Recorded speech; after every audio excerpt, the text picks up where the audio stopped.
cometi os piores crimes. Ajudei a roubar os pobres, os famintos e os miseráveis do nosso país. Fiz parte de um esquema de corrupção grande e poderoso. Eu tinha a função de desviar o dinheiro dos programas sociais do governo. Ganhei muito dinheiro com isso, muito mesmo. Que Deus me perdoe. Mas agora estou arrependido, padre. Vou morrer. Mas antes, quero contar tudo que sei. Procure acalmar-se. Por que diz que vai morrer? Está com alguma doença? Mas a minha vida corre extremo perigo. Querem acabar comigo. Posso ser assassinado a qualquer momento por tudo que sei. Mas uma conspiração dessa grandeza, por que não procura ajuda? Não denuncia tudo aos jornais?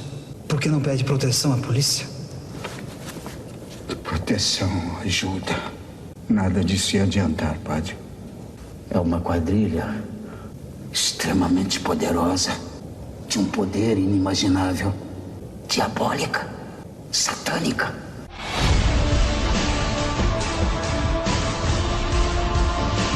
Senhores do Mundo. Salve família encarando, aqui quem fala é o Davi e seja muito bem-vindo ao nosso humilde canal. Família, as imagens que você acabou de ver, elas fazem parte da ficção, mas nós que já estudamos o assunto há tempos, sabemos todos nós juntos que a ficção imita a realidade. O homem na verdade ele não cria nada, ele apenas junta e modifica coisas que ele vê ao seu redor. Portanto, essas imagens da antiga novela da Rede Podre de televisão que chamou muita atenção e causou muita polêmica se chamava Olho no Olho, e nessa novela mostrava a cultuação demoníaca dentro do Senado brasileiro, envolvendo a alta cúpula política e pessoas poderosas, e essa novela acabou desagradando os políticos da época. E é interessante isso. Se eles mesmos dizem que é ficção, uma coisa boba de quinta categoria, por que se importar então com isso? Por causa da polêmica toda, a novela inclusive foi encurtada, diminuíram seus capítulos e ela é uma das poucas novelas que nunca mais foi novamente exibida pela Rede Podre de televisão. Talvez porque no meio dessa ficção era mostrada muita realidade, a quem realmente esses homens servem. E agora a notícia que eu vou mostrar para vocês parece até um dos capítulos dessa novela. A dica do nosso irmão Apple Max deixa claro que a alta cúpula da nossa política continua servindo ao mal, servindo ao demônio. Escute só. Filho de Flor de Lis descreve rituais na casa da deputada. Não era normal. Wagner Andrade Pimenta, conhecido como Misael, disse que atos eram feitos com mel, açúcar e alguidar. Uma matéria muito recente de 27/11/2020. E ela continua dizendo: filho afetivo da deputada Flor de Lis, Wagner Andrade Pimenta, conhecido como Misael, descreveu durante a audiência que aconteceu na tarde dessa sexta-feira, dia 27 de novembro, rituais que eram feitos na casa da parlamentar. Questionado pelo advogado da deputada, Misael negou que fossem rituais satânicos, mas afirmou que aquilo não era normal no meio evangélico. Primeiro, família, você tem que entender uma coisa. Você classificar algo como satânico, inclusive nos títulos de um vídeo, você não consegue mais passar. Esses dias mesmo a gente tocou no assunto aí da denúncia de um ator da Rede Podre que disse, né, que tinha um quartinho lá do PC, né, aquele quartinho do pó e do... Quem assistiu o vídeo sabe. Se você não viu, veja esse vídeo aí. Inclusive teve uma grande audiência. Muito obrigado a meus irmãos que assistiram, compartilharam, deixaram o like, comentaram. Isso com certeza tem ajudado a divulgar a informação.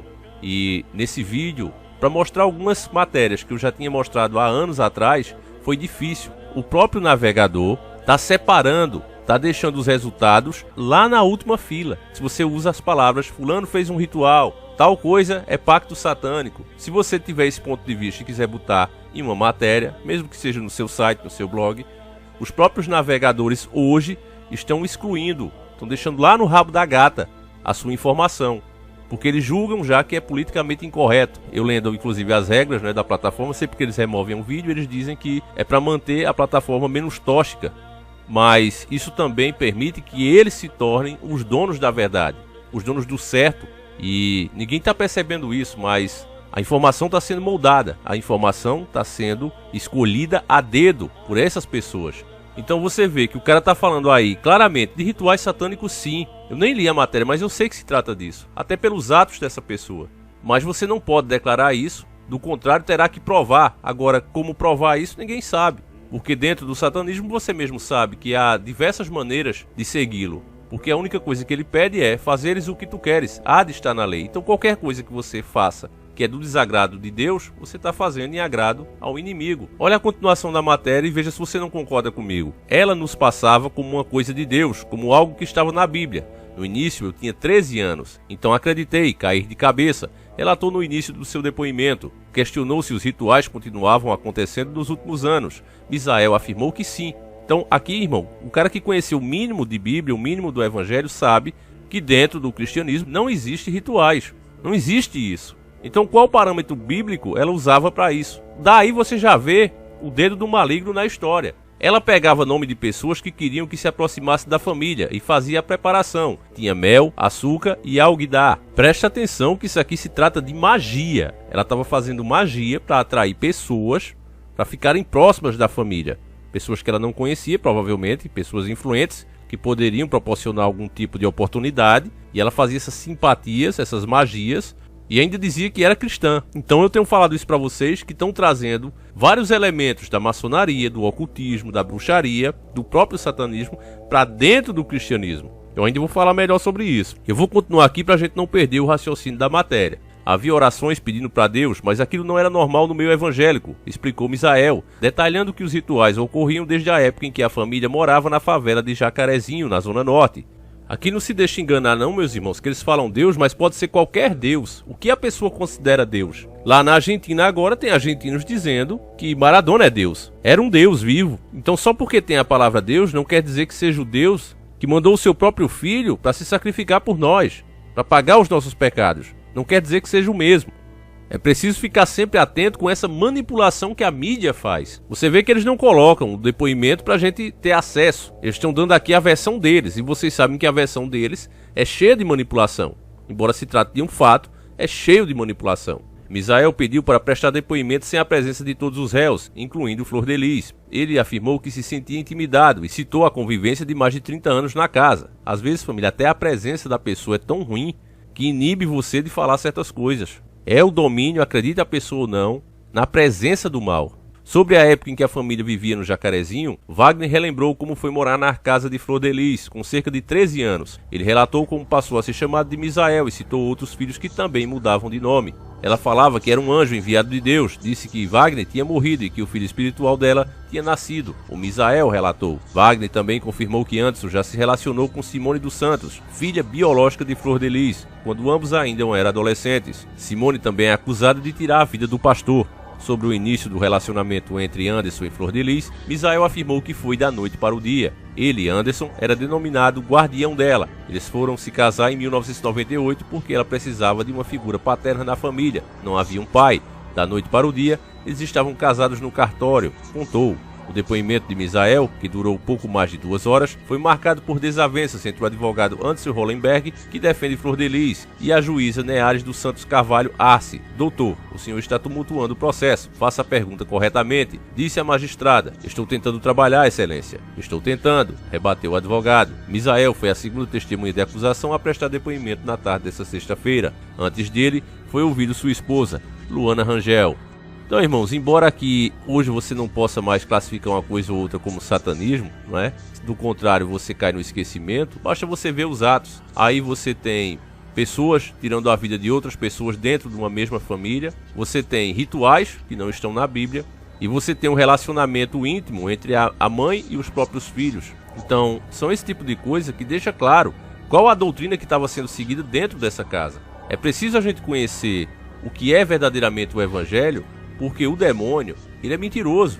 A Bíblia descreve ele como o pai da mentira e homicida. Então você vê que, eu não sei se foi o caso, mas pelos depoimentos a gente vê que a cabeça mudou depois que ela viu esse suposto anjo. E a Bíblia nos alertava sobre isso. Mesmo que viesse um anjo do céu e mudasse o Evangelho, os verdadeiros cristãos deveriam saber que aquilo ali não tem parte com Deus, que é o maligno.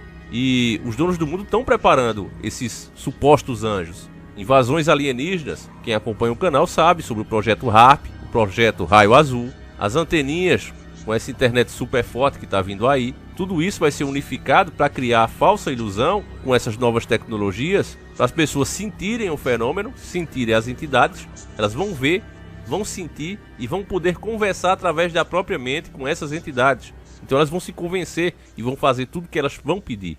Inclusive a fusão de todas as religiões em uma só. É por isso que você está vendo ultimamente o Papa agir de forma tão estranha. Porque está chegando o momento dessas coisas entrarem em vigor. Os donos do mundo já deram data, 2030. Eles têm 10 anos para implementar tudo isso. Então nós vamos ver muita coisa que a gente nem sonhava acontecendo e aparecendo diante dos nossos olhos. Então é preciso ficar esperto e é preciso conhecer o verdadeiro evangelho. Eu quero ler essa pregação aqui, irmãos, esse post que eu vi no Face Lixo, pelo menos para isso serviu hoje. E ele diz o seguinte, ó: a pregação moderna, veja se não é exatamente isso que está acontecendo. 1. Deus vai te dar a vitória. 2. Deus vai te exaltar. 3. Receba a tua vitória. 4. Deus vai restituir 10 vezes mais. 5. Deus vai realizar seus sonhos. 6. Agora é só vitória. 7. Deus tem coisa grande para você. 8. O melhor de Deus ainda está por vir. Então essa é a pregação moderna. É o que você escuta nas igrejas e é o que as pessoas hoje vão atrás. Elas querem ouvir exatamente isso. E agora tem um probleminha aí, eu já vou explicar. A pregação que o nosso Jesus Cristo, nosso Yahushua, falava era o contrário. Era a seguinte: primeiro, quem perder sua vida, salvá-la-á. 2. Não ajunte tesouro na terra.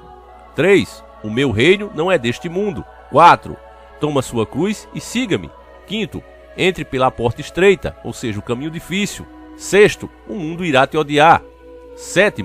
No mundo tereis aflições. 8. Tende bom ânimo, eu venci. Ou seja, você vê uma incoerência aqui muito grande entre a pregação moderna e as palavras do nosso Jesus Cristo, que é quem trouxe a nova aliança, que é a que a gente vive hoje, vivemos da graça, tá certo? Mas nas igrejas, que está se fundindo com a maçonaria, basta ver as doutrinas que são ensinadas lá, o Deus Mamon tem assumido o lugar do Deus cristão, do Deus da salvação, do Criador do céu e da terra e da vida. Ele tem assumido o lugar. Se a gente usar novamente Cristo como exemplo e lembrarmos da tentação do deserto, o Deus que promete tudo isso da pregação moderna é o próprio Ra-Satã, é o inimigo. Lá ele fez a promessa a Cristo com tudo isso aqui.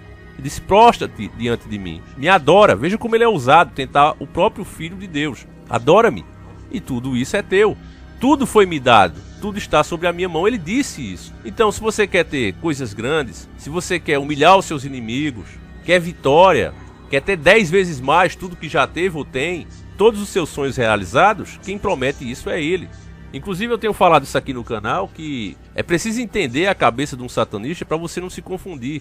Eles não pregam entre eles que vão queimar no inferno, não. Eles veem o mundo e a ascensão do demônio como uma nova administração. Eu já falei esse ponto de vista para vocês aqui em outros vídeos. E não é o meu ponto de vista, eu sei bem o que vai acontecer com ele. Como todo cristão, a gente sabe que ele tem pouco tempo e está desesperado, quer levar o tanto de almas que ele conseguir junto com ele para a perdição. Porque ele sabe que isso sim vai entristecer Deus. E a única coisa que ele pode fazer contra Deus é isso mesmo, entristecê-lo, levando tanto quanto ele puder com ele. Mas o que ele passa para os seus seguidores, já que é mentiroso, é que Cristo vai vir e vai perceber que o mundo o prefere. E vai pegar seus poucos escolhidos e irá embora daqui. E o mundo ficará na mão dele. Então essas pessoas que estão trabalhando com ele pensam que vão ter cargos de destaque, cargo de poder, de potência, porque ajudaram na causa. É assim que eles veem, sob nova administração. Eles entendiam o Lúcifer como um ser que percebeu a essência dos humanos melhor do que o próprio Deus. Sabe que nós não podemos viver sem pecados. Essa é a visão deles. E por isso ele permite e aceita o ser humano como é, coisa que na visão deles Deus não faz. É assim que ele engana os seus. E é assim que ele os leva para a perdição, junto com ele. A perdição que será eterna. Então, meus irmãos, você que está sabendo de tudo isso, eu peço que você passe esse vídeo adiante. Isso é mais importante do que a gente possa imaginar. E eu vou ficando por aqui. Deixa a sua opinião sobre esse assunto. No caso específico da Flor de Lis, o que você acha que realmente acontecia naquela casa? Você acha que tudo era por acaso? Existia realmente uma forte presença do maligno ali? Ou tudo isso não passa de conversa para tentar ludibriar as autoridades? Deixa aí, a sua opinião é sempre importante, por mais contrária que seja a minha, e a gente fica por aqui. Então, fiquem todos com Deus e sempre encarando o sobrenatural.